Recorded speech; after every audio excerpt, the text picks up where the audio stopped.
சிம்ம ராசி பூர நட்சத்திரம் 34 வயசு ஆகுது. நீங்க விருச்சிக லக்கணத்துல பிறந்திருக்கிறீங்க. ஸோ தமிழ் மாசம். இப்ப உங்களுக்கு கொஸ்டின் திருமணம் எந்த காலகட்டத்துல நடக்கும்? அதான் கேள்வி. இப்ப நீங்க சிம்ம ராசி பூரம் அப்படின்னு வரும்போதே நீங்க சுக்கிர மாதத்துல பிறந்திருக்கிறீங்க 1.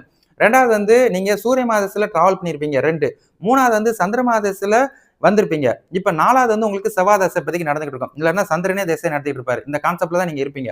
அப்போ உங்களுக்கு திருமண காரிய தடை தடங்கள் இருக்குதான்னு பார்த்தோம்னா, ஜனன ஜாதத்துல அந்த கான்செப்ட் இல்ல. இன்னமும் நீங்க சந்திர திசையிலயும் செவ்வாய் திசையிலாம் டிராவல் பண்ணிக்கிட்டு இருக்கீங்க. அப்ப திருமணத்துக்கு இன்னமும் உங்களுக்கு மாலை பொத்து தான் இருக்கு ஜனன ஜாதத்தின் அடிப்படையில.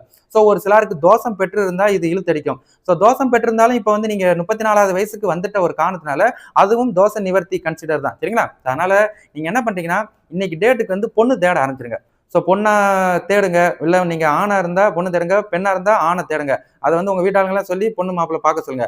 நல்ல ஒரு வரன் வந்துச்சு அப்படின்னா கண்டிப்பாக நீங்கள் இந்த வருஷம் திருமணம் பண்ணிக்கலாம். ஏன்னா இன்னைக்கு டேட்டுக்கு சிம்ம ராசிக்கு 11ல குரு. குரு 9ஆம் பார்வையா ஸோ உங்களோட கலசர ஸ்தானத்தை பார்க்குற ஒரு காரணத்தினால உங்களுக்கு திருமண மாலை இந்த வருஷம் பூத்து தான் இருக்குது. எப்படின்னா இன்னைக்கு நம்ம ஆகஸ்ட் மாதம், அடுத்த வருஷம் ஸோ மே மாதம் 25ஆம் தேதி வரைக்கும், ஸோ அப்போ 2026வது வருஷம் மே மாதம் 25ஆம் தேதி வரைக்கும் திருமண மாலை உங்களுக்கு பூத்து தான் இருக்குது. ஸோ உங்களுக்கு சில காரிய தடை தடங்கள் வந்தாலும் அதை மீறி உங்களுக்கு திருமணத்தை நடத்தி கொடுப்பதற்குரிய விஷயத்தை இந்த குரு பகவான் ஏற்படுத்துவார் அப்படின்னு உங்களுக்கு நான் ஞாபகப்படுத்திக்கிறேன். ஸோ வாய்ப்புகள் இருக்குது.